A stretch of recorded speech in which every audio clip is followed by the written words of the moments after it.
ニューフリーメイソンの鈴木です。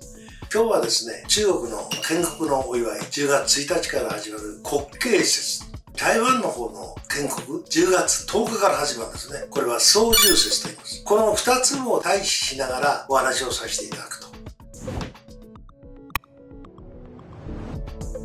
また、現在日本ではですね、海外の人たちが来ておりません。で、中国の中ではですね、この国慶節の約1週間のお休みなんですね。だから年間行事としては最大級のお祝いです。で、この時に国内でですね、当然海外には行けないわけですから、この行けない状態の中で6億人以上の人が中国国内を観光したということで、観光においては国内特需と言っていいくらいのお金が動いたと。ただテレビとかいろんな放送を見てますと、本当に帰って出かけた方が疲れるようなすごい賑わいだったんですね。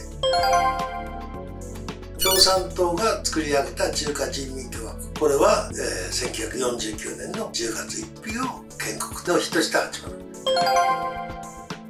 台湾の方はですね、10月10日、これは双十節、1911年に大陸の中国で、その当時現在の台湾の元であった国民党というのが中心で、孫文という建国の父がいたわけですね。辛亥革命を起こした1911年建国の日なんですよ。ですから2011年が、民国100周年という記念になるわけですね。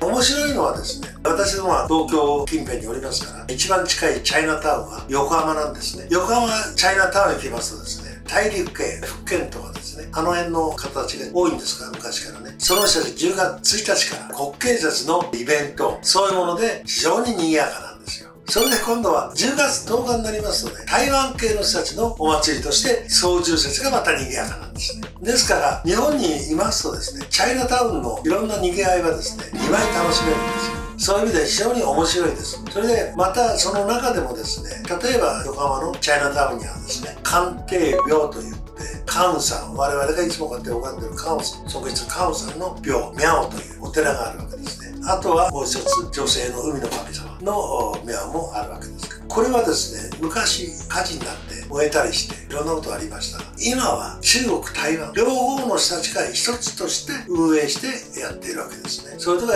中華系の人たちの臨機応変さ、もう一ついい意味では柔軟性というんですかね、そういうものが発揮されていると思いますね。それでもう一つ、中国大陸の人と電話でちょっと話をした時に聞いた話ですが、国内においてもなかなかマナーが昔は悪かった。唾を吐いたりいろんなことがあった。今回は国内においては非常にマナーがいいそうです。びっくりしてました。海外に行ってもあそこまでマナー良くしてないはず。というのはですね、分かりましたよ。中国の内部でマナーが悪い人に文句を言うのは同じ中国人。例えば日本来て中国の方マナー悪くても日本人は黙って見て見ぬふりをする。中国の人たちはそれは許しません。マナーそういうことでやはり中国の人は中国人に怒られることが苦手なんですよ。だからそういう意味でもう一回世界を出るにあたって中国の人たちのマナーの再教育の場にもなったというのがですね、これが一つ今回素晴らしいことだと思います。それではまた。